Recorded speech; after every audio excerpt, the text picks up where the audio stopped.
अगले दिन ली संग की मॉम अपने मेडिकल टेस्ट कराती हैं और रिपोर्ट्स को ऑर्गन बायर को दे देती हैं। आदमी कहता है तुम्हारी रिपोर्ट्स बिल्कुल सही हैं, तुम्हारा मैच मिलते ही मैं तुम्हें कॉल करूंगा। ये कहकर वो वहाँ से चला जाता है। दोपहर को वो उसी बायर से बात कर रही होती हैं और तभी ली संग वहाँ आ जाता है। ली संग अपनी मॉम को आवाज़ लगाता है, लेकिन उसकी मॉम फ़ोन में बिजी होने के कारण उसकी आवाज़ को नहीं सुन पाती। ली संग पास आता है और उसे अपनी मॉम की बातें सुनाई देती हैं। उसकी मॉम फ़ोन पर कहती हैं आपने पहले 50 मिलियन वॉन एडवांस और 50 मिलियन वॉन ऑपरेशन के बाद देने का वादा किया था, लेकिन अब बाप 60 मिलियन वॉन की बात कर रहे हैं। वो आदमी कहता है कि उनकी किडनी में स्टोन निकला है और इसी कारण उनकी किडनी की कीमत कम हुई है। मॉम की बातें सुनकर ली संग फ़ोन छीन लेता है और उस आदमी को खरी खोटी सुनाकर फ़ोन कट कर देता है। वो अपनी मॉम पर गुस्सा करता है और बहुत चिल्लाता है। वो कहता है मॉम आप कुछ मत कीजिए, मैं पैसों का इंतज़ाम कर लूँगा। ये कहकर वो वहाँ से भाग जाता है। उसकी मॉम उसे रोकने की कोशिश करती है, लेकिन वो नहीं रुकता और वहाँ से चला जाता है। वो मिस्टर हुआंग की कंपनी में जाता है और मिस्टर हुआंग से मिलने की कोशिश करता है। मिस्टर हुआंग मान जाते हैं और उसे अपने ऑफिस में बुलाते हैं।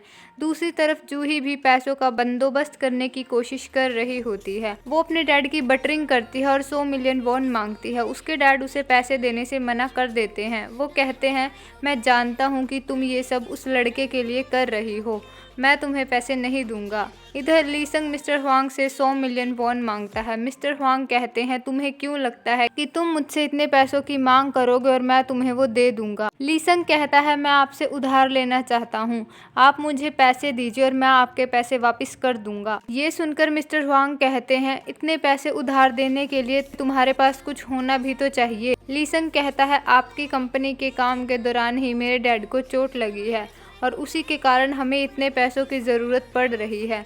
मिस्टर हुआंग कहते हैं वो अपनी कंपनी के लिए काम कर रहा था, मैंने तो उस कंपनी को हायर किया था और वैसे भी मैं तुम्हारे डैड के इलाज का खर्च उठा चुका हूँ।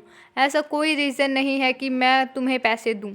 ली संग कहता है तो आप पैसे नहीं देंगे, फिर तो मैंने अपना और आपका दोनों का टाइम वेस्ट कर दिया।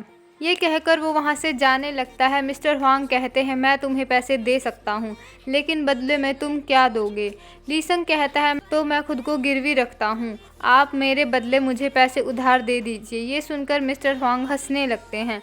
मिस्टर हुआंग कहते हैं मैं क्या तुम्हारा अचार पाऊँगा, तुम किसी काम के नहीं हो, तुम तो गरीब हो और मैं अपने पैसे किसी गरीब में इन्वेस्ट नहीं करूंगा। ये सुनकर ली संग को गुस्सा आ जाता है और वो चुपचाप वहाँ से चला जाता है। दूसरी तरफ डैड से पैसे ना मिलने पर जूही दूसरा इंतजाम करने लगती है। वो अपने ब्रांडेड बैग्स को इकट्ठा करती है और बेचने के लिए पैक कर लेती है। इधर ली संग के पास किसी का फ़ोन आता है और वो उससे मिलने के लिए चला जाता है। इधर जूही बैग्स बेचने के बाद 100 मिलियन वॉन का चेक ली संग को देने के लिए आ रही होती है और तभी उसे ली संग और योजिन दिखाई देते हैं। योजिन अपनी चाल चल देती है और जूही से पहले ही 100 मिलियन वॉन का चेक ली संग को दे देती है। वो जूही को देख लेती है और जानबूझकर ली संग को गले लगा लेती है। जूही उन्हें देखती है और उसे बुरा फील होता है। फिर अचानक से 1 साल का लीप आ जाता है। तेयुंग की गैंग पार्टी कर रही होती है। वहाँ जूही, पार्क जांगुन, योजिन सब मौजूद होते हैं। हमें पता चलता है कि उनका स्कूल ख़त्म हो चुका है और वो कॉलेज टेस्ट भी क्लियर कर चुके हैं। हमें ये भी पता चलता है कि ली संग ज़्यादा अच्छी यूनिवर्सिटी में एडमिशन लेना चाहता है और वो फिर से एग्ज़ाम देने वाला है। वो काम भी करता है और अपनी पढ़ाई भी करता है। हमें पता चलता है जूही और ली संग उस दिन के बाद से कांटेक्ट में नहीं हैं।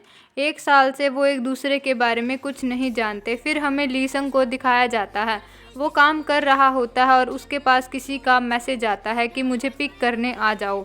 ली संग उसे लेने पहुंचता है और वहां उसे तेयोंग का ग्रुप मिलता है। जूही उसे देखकर खुश हो जाती है और पूछती है कि तुम कैसे हो ली संग। जूही कहती है हम सब तुम्हारा ही वेट कर रहे थे, हमें लगा तुम नहीं आओगे। तभी योजिन आगे आती है और ली संग के क्लोज खड़ी हो जाती है। योजिन कहती है ली संग मुझे लेने आया है। ली संग कहता है मैं इसके पड़ोस में ही रहता हूँ। योजिन कहती है हाँ ये मेरे पड़ोस में रहता है, इसलिए मैंने सोचा हम साथ में घर चले जाएंगे। बेचारी जूही का मुंह उतर जाता है और वो कुछ नहीं बोल पाती। योजिन उन्हें गुड बाय करती है और ली संग के साथ चल देती है। जूही दुखी हो जाती है और अपने घर की तरफ चल देती है। तेयुंग उसे देख लेता है और उसके पीछे जाता है।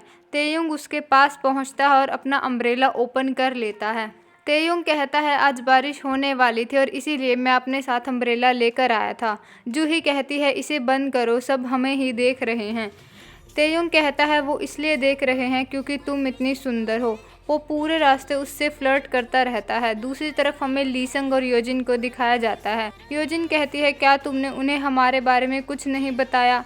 क्या तुम 1 साल से सब छुपा रहे हो? लीसंग कुछ नहीं बोलता और चुपचाप चलता रहता है। योजिन कहती है हाँ मैं समझ सकती हूँ, मैं भी उन्हें कुछ नहीं बताऊंगी। फिर वो योजिन के घर पहुँच जाते हैं और हमें पता चलता है कि लीसंग की पूरी फैमिली योजिन के घर ही रहती है। योजिन के डैड उन्हें नौकरों की तरह रखते हैं और उनसे सारे काम करवाते हैं। यही नहीं, वो मिस्टर ली को निकम्मा कहते हैं और बहुत डांट लगाते हैं। दरअसल योजिन इसी सच्चाई की बात कर रही थी। योजिन उसका पड़ोसी नहीं बल्कि एक तरह का नौकर होता है। लीसंग वहां पहुंचता है और अपनी फैमिली को इस हाल में देखता है तो उसे गुस्सा आ जाता है। योजिन ये सब देखती है और अपने डैड को रूम में ले जाती है। वो कहती है मैंने आपसे कितनी बार कहा है डैड कि आप लीसंग के सामने उन्हें नौकरों की तरह ट्रीट मत किया करो। डैड कहते हैं मैंने उन्हें 100 मिलियन वॉन उधार दिए हैं, रहने के लिए जगह दी है, तो वो मेरे नौकर ही हैं। योजिन कहती है अगर आप चाहते हो मेरी शादी तेयोंग से हो तो मेरी बात मान लिया करो। डैड कहते हैं तुमने 100 मिलियन वॉन भी ये कहकर लिए थे कि तुम्हारी शादी तेयोंग से ही होगी, लेकिन ऐसा कुछ नहीं हो रहा। योजिन गुस्से में कहती है अगर आपने मेरी बात नहीं मानी तो ऐसा होगा भी नहीं। ये कहकर वो वहां से चली जाती है। तभी हमें पता चलता है कि उसके डैड की गंदी नजरें लीसंग की मॉम पर हैं। योजिन की बातों से लगता है वो लीसंग को अपने क्लोज इसलिए रख रही है क्योंकि वो लीसंग से स्पून का यूज कराना चाहती है और उसे तेयोंग बनाना चाहती है, और लीसंग के तेयोंग बनने के बाद वो तेयोंग से शादी कर पाएगी। इधर लीसंग अपने रूम में जाता है और अपने सेविंग्स अपने बॉक्स में रखता है। वो अपने गोल्डन स्पून को देखता है और बॉक्स बंद कर देता है। अगले दिन जूही मिसेस हुआंग से मिलने जाती है। मिसेस हुआंग की नई एल्बम रिलीज हुई होती है, इसलिए जूही जाती है और मिसेस हुआंग को कॉन्ग्रेचुलेट करती है। वो इंगेजमेंट की बात भी करती है। जूही कहती है मैं अभी इंगेजमेंट और शादी नहीं करना चाहती। मिसेस हुआंग कहती हैं कि मैं समझ सकती हूँ और मैं इस फैसले में तुम्हारे साथ हूँ। तभी नौकरानी बताती है कि आपसे कोई मिलने आया है। हम देखते हैं वो योजिन है। योजिन भी मिसेस वांग को कॉन्ग्रेचुलेट करने आती है और साथ में वो लीसंग को भी लाती है। वो लीसंग को महंगी पेंटिंग्स दिखाती है और कहती है क्या तुम्हारा मन नहीं करता ऐसे ही अमीर होने का? अगर तुम्हें मौका मिले तो क्या तुम तेयोंग बनना चाहोगे? लीसंग कहता है ऐसे मीनिंगलेस सवाल क्यों कर रही हो? तभी वहाँ मिसेस हुआंग और जूही आ जाती है। योजिन मिसेस हुआंग को कॉन्ग्रेचुलेट करती है। मिसेस हुआंग कहती हैं चलो चाय पे चर्चा करते हैं। वो लीसंग को नीचा दिखाने की कोशिश करती हैं तो लीसंग वहाँ से चला जाता है। चाय पीते हुए मिसेस हुआंग कहती हैं तुम्हें अच्छे दोस्त बनाने चाहिए योजिन।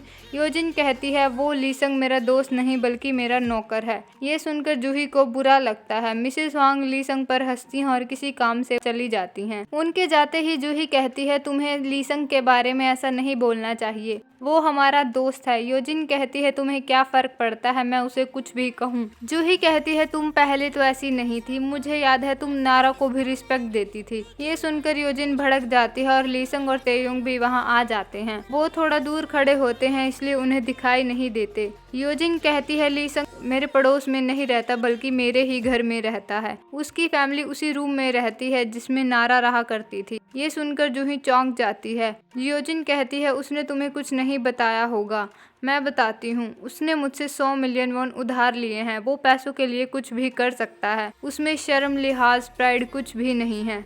लीसंग जूही से कहता है ये सही कह रही है, मुझे ये बात बताने में शर्म आती थी, शर्मिंदगी होती थी, पर यही सच है। मैं अपनी घटिया साइड नहीं दिखाना चाहता था, इसलिए ही मैं 1 साल से तुमसे दूर हूँ। तुम्हारे कॉल्स नहीं उठाता, मैसेज का रिप्लाई नहीं करता, पर एक सच और भी है कि मैं तुम्हें पसंद करता हूँ। ये कहकर वो वहाँ से चला जाता है। जूही भी उसके पीछे भाग लेती है। उनके जाने के बाद तेयोंग योजिन से कहता है आज तुम्हारी वजह से वो फिर से क्लोज हो जाएंगे, इसके लिए मैं तुम्हें कभी माफ नहीं करूँगा। इधर जूही लीसंग के पास पहुंचती है और उसे रोक लेती है। वो गुस्सा करती है और कहती है इस वजह से तुमने मुझसे खुद को दूर रखा, तुम्हें पता भी है मैंने तुम्हें कितना मिस किया।